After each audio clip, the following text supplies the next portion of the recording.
Hello. Today I want to give you some insights of what to expect when you drive in New Zealand. New Zealand does have some public transport, but let's be honest, it's not that great. And to really see the country, you need to get into a car and drive around. I'm going to cover 3 topics today. I'm going to cover some of the basics that you need to be aware of. I'm also going to talk about what it's like to drive around town or suburban areas. And then lastly, we'll cover what it's like to drive on the open road. So let's start with some of the basics. Firstly, we drive on the left-hand side of the road. Our speed is measured in kilometers per hour. And when you see signs with distance, that is measured in kilometers. Most of the road signs is pretty self-explanatory if you are used to driving around in other countries. I would say you probably see some funny signs like watching out for different animals like penguins or cows or sheep or kids or elderly. This is a sign you may be unfamiliar with. It's got 2 arrows showing in opposite directions, and what it means is that the road is narrowing up ahead, possibly because there's not enough room on the road or you're crossing a one-way bridge, and it indicates which vehicle has right of way. Let's move on to what you could expect when you're driving around town or suburban areas. The first thing you will notice is that New Zealand loves roundabouts. Big ones and small ones. In other places around the world, you often see 4-way stops. You hardly ever see those in New Zealand, but you do get a lot of roundabouts.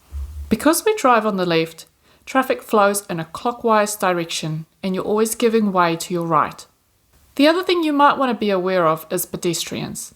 If you see a green man, that means the pedestrian has right of way, so make sure to stop for them. The last thing I want to cover is what it's like to drive in the open road. New Zealand is a large country with a small population, so that means some of the roads are relatively good, but not all of the roads. And compared to places like the US or Europe with big motorways, you might be a little bit surprised. Something to keep in mind is that the distances on the map can be very deceiving. It will quite often take you a lot longer to get somewhere than what you would expect. And this is for 3 main reasons. Firstly, when you drive along state highways, you are constantly driving through small towns. I recently drove up to Taranaki and you are going through towns perhaps every 10 minutes, every 20 minutes you can go through a town. Some of them can be quite small, so you go through them quickly, but if you're going through a larger town, it can take a reasonable of time. So slowing down through these really adds time to your journey. The second thing is there is a lot of trucks on New Zealand roads.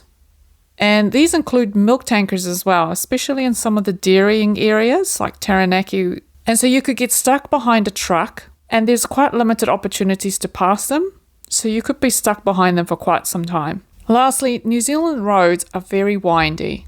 So if you're stuck behind slow traffic like trucks and even just slowing down for the roads, this really adds to your journey as well. There are 2 things I would like to add that you need to be aware of. The first thing is passing lanes, which can really make people go a bit crazy. It is not that unusual to drive behind somebody who is going at a very leisurely 90 kilometers an hour, and then when you get to a passing lane, all of a sudden they wake up and they start going 120 kilometers an hour.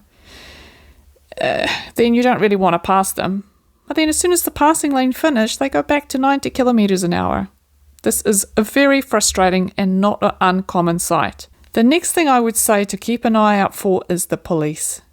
In New Zealand, there is a lot of police that monitor speeding. So if you speed, the chances are very high that you will get caught. It could be police driving up and down the road, or they could have speed cameras. I know in some other countries like the US where we visited recently, speeding seemed to be more of a guide.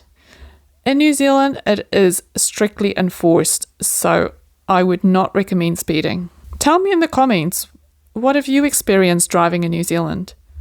Or what are some of the things that you would like to know about driving in New Zealand? Thank you for watching.